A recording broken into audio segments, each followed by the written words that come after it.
Let's discuss a question on thermodynamics. This is a question on again a refrigeration, but it's now a Carnot cycle. So what we do is we draw a Carnot cycle refrigerator in a TH diagram.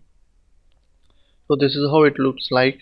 You have a dome of the refrigerator which separates the inside the dome you have a saturated you have a mixture of liquid and the vapor content of the refrigerant. Okay, so here this is how in the Carnot cycle it looks like.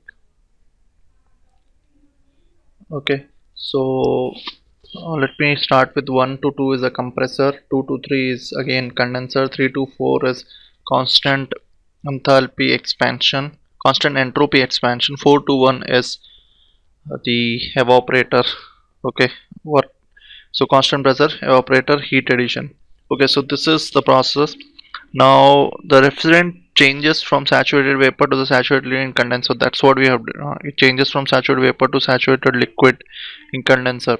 The specific enthalpy. So basically H2 is given as 266.66 kilojoules per kg, whereas H3 is at the saturated liquid point is given as 93.58 kilojoules per kg. So enthalpies are given H2 minus H3. So we can get the heat resetted at the back of the fridge, which is nothing but the heat resetted by the condenser Q23. So that is H2 minus H3. Okay, so this value when I calculate I get 173, difference of these two, which is 173.08 kilojoules per kg. Now I need to get the net work input. Remember, work input is 1 to 2. So how do I get 1 into? I don't know anything. So then you have to understand that it's a Carnot refrigeration, and in a Carnot cycle this is heat resetted, this is heat input to the cycle. Now the heat resetted by heat addition is the ratio of this is equal to the is equal to the ratio at which these take place. So heat temperature at which the heat rejection takes place, temperature at which the heat reduction takes place. So Q1 by Q2 is equal to T1 by T2. This is basically can be used only for a Carnot cycle. Remember that. So now we know that Q resetted we know, which is nothing but Q23. Q addition we want to get, but what is the temperature ratio of the temperature? T resetted it is uh, 30 degrees. This is 30 degrees Celsius and this is minus 15.6.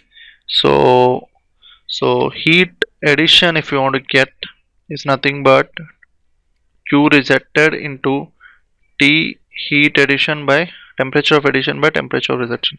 So temperature of heat addition is, so Q resetted we know, which is 173.08. Temperature at which the heat is added, that is minus 15.6. So minus 15.6 we convert into Kelvin, so plus 273. Okay, and then temperature of resetted would be uh, temperature of temperature at which heat is at 30 degrees, so 30 plus 273.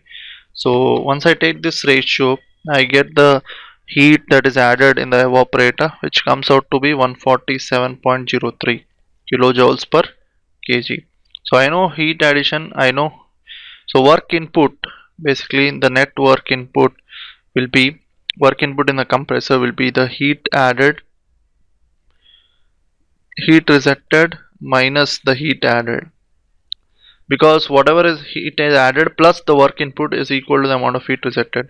Now we have to write down the net work input because some expansion takes place here. So this is actually a work done by a turbine. You can say 3 to 4 is a expansion kind of process which takes place in a turbine, so some work will be produced. So the net, which is W21 minus W34, is what is W net, remember. So resetted we got as 173.08 and heat addition is 147.03. So the difference comes out to be 26.05. So 26.05 kilojoules per kg is the answer. So again this the basic crux of this problem is applying this equation, otherwise it's same. I mean, it's just usual refrigeration problem. So 26.05. Thank you.